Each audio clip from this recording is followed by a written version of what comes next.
26,000 এই সংখ্যাটা একটা ঐতিহাসিক সংখ্যা হয়ে দাঁড়ালো। শুধুমাত্র পশ্চিমবঙ্গ নয়, গোটা ভারতবর্ষের কাছে একটা ঐতিহাসিক দিন আজকের দিনটা।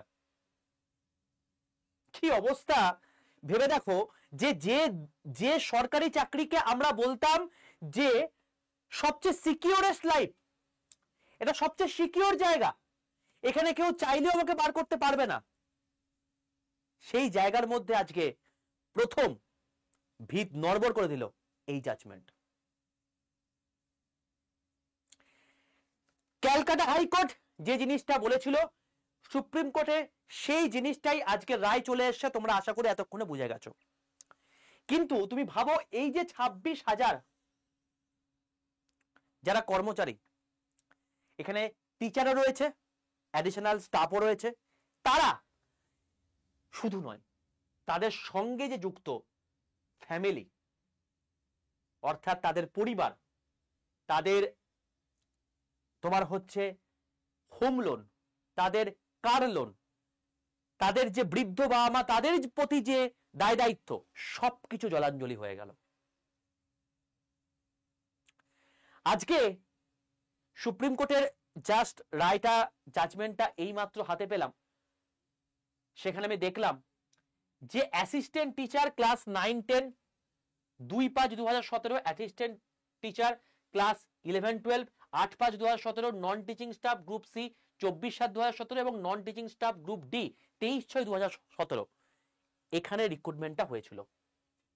এবং এই পুরো জিনিসটাই মধ্যে কিছু সংখ্যক মানুষজন আছে যারা ঘাবলা আলটিমেটলি করেছিল, তাদের জন্য পুরো প্যানেল আজকে ক্যান্সেলের মুখে।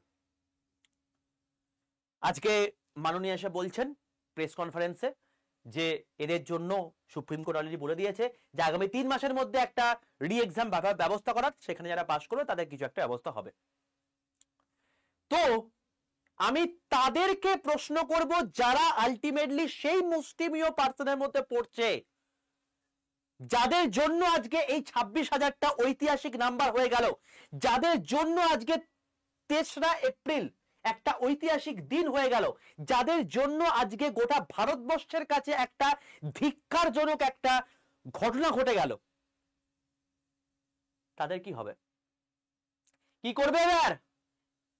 ভেবে নিয়েছিলে যে পয়সা দিয়ে চাকরি হয়ে যায়? ভেবে নিয়েছিলে যে আলটিমেটলি সবই তো হয়েই যাবে?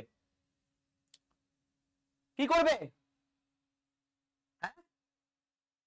হোম লোন নিয়ে নিয়েছিলে, বাড়ি করবে,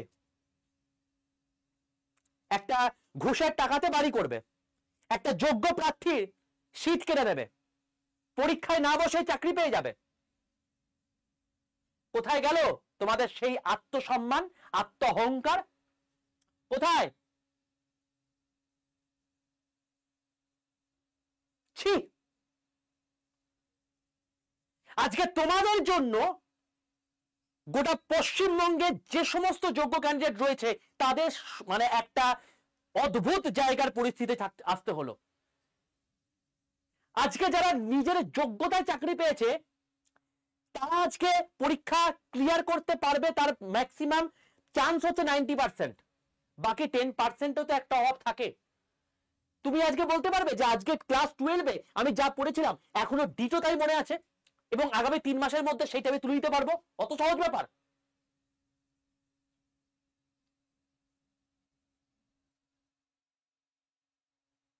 সুতরাং আমি একটা কথাই বলবো, এই দিনটা এবং এই সংখ্যাটা যখন ঐতিহাসিক হয়েছে, আমি একটা কথাই বলবো ভাই, যদি তোমার টার্গেট হয়ে থাকে এসএসসি অর্থাৎ স্কুল সার্ভিস কমিশন, যদি তোমার টার্গেট হয়ে থাকে পিএসসি অর্থাৎ পাবলিক সার্ভিস কমিশন, আজকে তুমি যদি এই সমস্ত জায়গাতে চাকরি করতে যাও না, চাকরি পাওয়ার পরেও তোমার বুক কাটবে, মানে কাঁপবে যে আমি চাকরিটা পেলাম যেটা সেটা আবার থাকবে তো?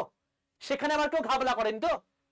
আজকে যারা ফুড এসআই পরীক্ষা দিয়েছে, ফুড এসআইতে অসাধারণ পরীক্ষা দিয়েছে এমন অনেক ছাত্রছাত্রী আমার রয়েছে, যেখানে 93 95 স্কোর করে এসছে, আজকে তারা বলছে স্যার আমি চাকরিটা পাবো তো? তার কারণ আমরা খুব ভালো করেই জানি, পরীক্ষার আগেই সোশ্যাল মিডিয়াতে ঘুরে বেড়াচ্ছে তার প্রশ্ন। কি হচ্ছে এসব? কি হচ্ছে? এই হচ্ছে আমাদের শিক্ষা ব্যবস্থা, এই হচ্ছে আমাদের মানে সমস্ত কিছু সিকিউরিটি, এইভাবে আমরা চাকরি দিচ্ছি। এবং এই যে চাকরিটা হচ্ছে এই এই এই কিছু মুষ্টিমেয় পাবলিকের জন্য আলটিমেটলি আমাদের যারা যোগ্য ক্যান্ডিডেট তাদের সমস্ত কিছু শেষ হয়ে যাচ্ছে।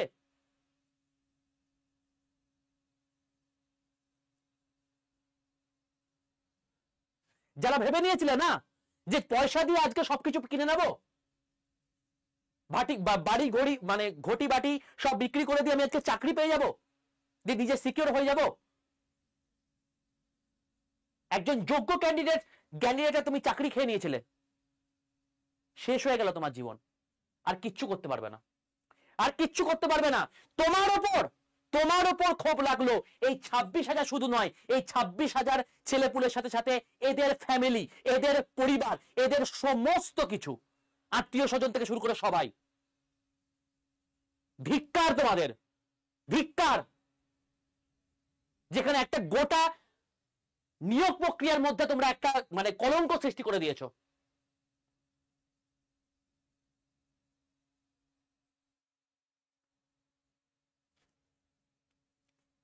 তো আমার যারা প্রিয় ছাত্রছাত্রীরা রয়েছে, তোমাদেরকে আমি একটা কথাই বলবো, যদি তুমি টার্গেট করে থাকো এই সমস্ত পরীক্ষাগুলো না, জীবন থেকে আউট করে দাও।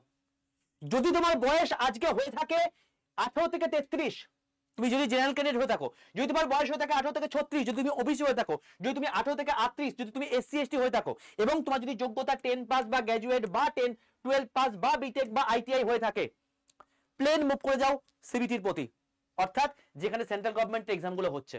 অ্যাটলিস্ট ওইখানে গিয়ে কেউ বলতে পারবে না যে পরীক্ষার আগে সমস্ত কোয়েশ্চেন চারিদিকে সোশ্যাল মিডিয়ায় ঘুরে বেড়াচ্ছে। ঠিক আছে, মুভ করে যাও। যদি তোমার বয়স 33-এর মধ্যে হয়ে থাকে, চোখ বন্ধ করে মুভ করে যাও, কারণ প্রত্যেক বছর রেলের পরীক্ষা হচ্ছে যেখানে তোমার ইংলিশও নেই। তার আগে তোমাকে বলে রাখি, যারা যারা আমার হোয়াটসঅ্যাপ গ্রুপে যুক্ত নেই, এই যে নাম্বারটা আছে 62 91 95 4979, এটা আমার হোয়াটসঅ্যাপ নাম্বার। এটা যুক্ত হলে কি হবে, প্রত্যেকদিন লাইভ ক্লাসের পিডিএফ, প্রত্যেকদিন লাইভ ক্লাসের লিংক, এবং তার সঙ্গে সঙ্গে ই নিউজ পেপার এবং প্রচুর জিনিসপত্র তোমরা এক্সট্রা ফ্রিতে পাবে। সম্পূর্ণ ফ্রি হোয়াটসঅ্যাপ গ্রুপ। এখানে হোয়াটসঅ্যাপে যাবে, দিয়ে হাই লিখবে, দেখবে তোমার কাছে দুটো হোয়াটসঅ্যাপ গ্রুপের লিংক চলে গেছে। তার মধ্যে যে রেল লেখাটা আছে, এই রেল লেখার নিচে যে গ্রুপের লিংকটা আছে সেটা ক্লিক করে প্রত্যেকে জয়েন করে যাও। ঠিক আছে, এবার তোমাকে একটু ছোট্ট ঝলক দেখিয়ে দিই। দেখো বাবা, আমি তোমাকে শুধুমাত্র, যেহেতু এই চ্যানেলটা রেলওয়ে এবং পুলিশের চ্যানেল, ঝটপট করে চ্যানেলটাকে সাবস্ক্রাইব করে পাশে থাকা বেল আইকনটা ক্লিক করে রাখো, যাদের 33 বছরের মধ্যে বয়স রয়েছে। আমি একটা কথাই বলবো, সেন্ট্রাল গভর্নমেন্টে আজকে মাইনে প্রচুর বেশি, প্রচুরই বেশি। যেখানে আজকে গ্রুপ সি লেভেলের চাকরি করলে তুমি এখানে 40 থেকে 45,000 টাকা বেতন পাচ্ছ, সেম জিনিসটা আজকে সেন্ট্রাল গভর্নমেন্ট চাকরি করলে তোমার বেতন হবে 80 থেকে 85,000 টাকা। ঠিক আছে, তো প্রায় ডবল, কারণ ডিএই ডবল। আবার এইচ পে কমিশন বসছে, এনটিপিসির যে এক একজনের স্যালারি এখন বর্তমানে 50,000 টাকা কাছাকাছি রয়েছে, সেটাই হয়ে দাঁড়াবে 1 লাখ টাকা। ঠিক আছে, তার হিসাবও তোমাদেরকে দেখিয়ে দিয়েছি, আমি কোনো হাওয়াতে কথা বলি না।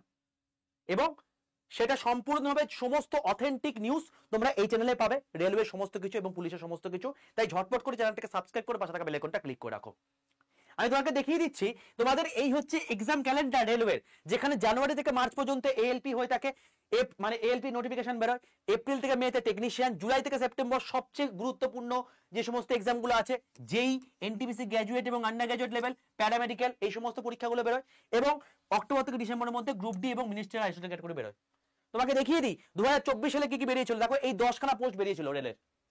এএলপি তে 18,799 ভ্যাকেন্সি, টেকনিশিয়ানে 14,298 ভ্যাকেন্সি, যেখানে টেকনিশিয়ান গ্রেড 1 এবং গ্রেড 3 অলরেডি পরীক্ষা হয়ে গিয়ে তাদের ডিভি এখন হচ্ছে।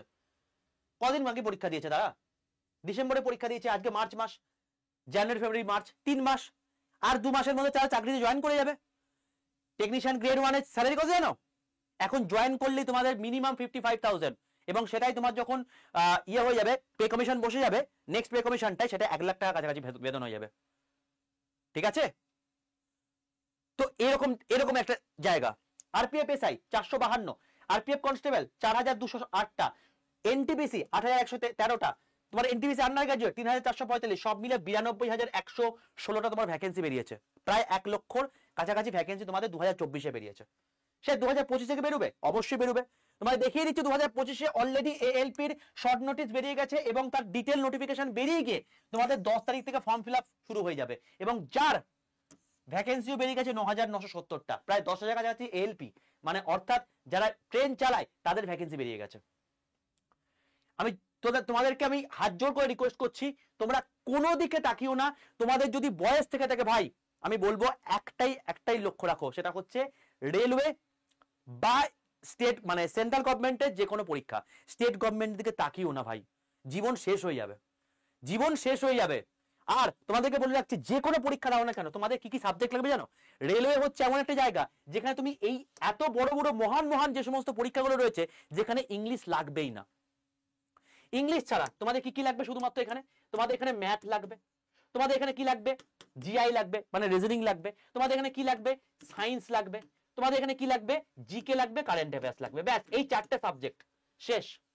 সমস্ত সমস্ত পরীক্ষা এই 4টে সাবজেক্টের উপর বেস করে রয়েছে, সমস্ত পরীক্ষা। রেলওয়ের কোন পরীক্ষাতে ইংলিশ নেই। যাদের ইংলিশ দুর্বলতা রয়েছে, চোখ বন্ধ করে রেলওয়ের দিকে টার্গেট করো, কোনো দিকে তাকাবার দরকার নেই। আগামী 1 বছরের মধ্যে তোমার সিলেকশন হয়ে যাবে যদি প্রপারলি ঠিকঠাক করে পড়াশোনা করো। ঠিক আছে ভাই? তো আমি প্রত্যেককে এটাই বলবো যে যাদের যাদের বয়স রয়েছে 33 বছর পর্যন্ত, যাদের বয়স রয়েছে জেনারেলের ক্ষেত্রে, তোমাদেরকে আমি এজ লিমিটটা বলে দিলাম। এই এজ লিমিটের মধ্যে তুমি যদি পড়ো, তাহলে অতি অবশ্যই চোখ বন্ধ করে সেন্ট্রাল গভর্নমেন্টকে মুভ করে যাও। নাহলে কিন্তু এই একই জিনিস হবে যে আজকে চাকরি তো পেয়ে গেলাম, চাকরি আমার থাকবে তো, কেউ আমার মানে সময়ে করাপশন কেউ করেনি তো? যদি আবার সেরকম হয়ে যায় তাহলে আবার প্যানেল ক্যান্সেল হয়ে যাবে, চাকরি হয়তো থাকবে না, ঘরটা নেবো সেটাও কি আমি মানে সেই আশাতে নেব যে কোন দিন চাকরি প্যানেল ক্যান্সেল হয়ে যাবে এবং তার রেসপেক্ট আমি কোনো কিছু আবার গন্ডগোল হয়ে যাবে? সাবধান হয়ে যাবে এখন থেকে, তাই বললাম। ঠিক আছে ভাই? আর তোমাদের বলে রাখি, এই যে এক্সাম ক্যালেন্ডার তোমাকে বললাম, যারা যারা সবেমাত্র রিসেন্ট মাধ্যমিক পাস করেছো, বা রিসেন্ট উচ্চ মাধ্যমিক পাস করেছো, বা রিসেন্ট গ্র্যাজুয়েট পাস করেছো, বা আইটিআই পাস করেছো, তোমাদের কারা কারা চাও যে এএলপি টেকনিশিয়ান, এনটিপিসি, জেই, গ্রুপ ডি, এই সমস্ত কিছুর ক্ষেত্রে তোমাদের একটা ডিটেলে ভিডিও করে দিই? কারণ এরকম অনেকেই আছে যারা পুরো জিনিসটা জানে না, যারা আগের বারে ছিল তারা তো জানি, যারা নতুন আছে তারা জানে না। কারা কারা চাও যে সমস্ত এ টু জেড রেলওয়ে যা যা জিনিসপত্র আছে তাদের প্রত্যেকের একটা detail qualification video, age limit এবং তাদের মেডিকেল ক্রাইটেরিয়া যা যা রয়েছে সেটা নিয়ে একটা ভিডিও করে দিন? যদি তুমি দেখি যে প্রচুর কমেন্ট পড়েছে, তাহলে সেক্ষেত্রে আমি সেটা নিয়ে একটা ভিডিও করে দেবো। ঠিক আছে ভাই? তো অতি অবশ্যই আজকে তুমি লাইক করতে বলতে পারি না যে তোমরা প্রত্যেকে লাইক করো, এই ভিডিওটাকে শেয়ার করো, আমি এটা বলতে পারি না। তবে আমি একটা কথাই বলতে পারি, আজকের দিনটা অত্যন্ত জঘন্য এবং কলঙ্ক মার্কা জিনিস। আমি তোমাদেরকে একটা কথাই বলতে পারি ভাই, চ্যানেলটাকে সাবস্ক্রাইব করে 5 টাকা বেল আইকনটা ক্লিক করে রাখো।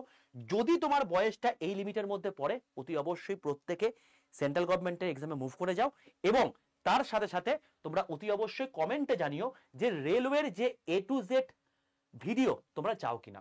যদি দেখি প্রচুর কমেন্ট পড়েছে, তাহলে আমি একটা ভিডিও করে দেওয়ার কথা ভাববো, কারণ প্রচুর নতুন স্টুডেন্টও এবার তো এসছে না, যারা মাধ্যমিক পাস করেছে বা উচ্চ মাধ্যমিক পাস করেছে। ঠিক আছে? আর বাকি যাদের এর থেকেও ঊর্ধ্বে বয়স, আমি বলবো তোমরা যে কোনো একটা স্কিল করে নিয়ে বেরিয়ে যাও, এই সমস্ত ভরসায় থেকো না। আর যাদের এই যে ঘৃণ্যময় জিনিসপত্র করেছো, তাদের বিচার কি হবে কমেন্টে জানিও। দেখা হচ্ছে নেক্সট সেশনে।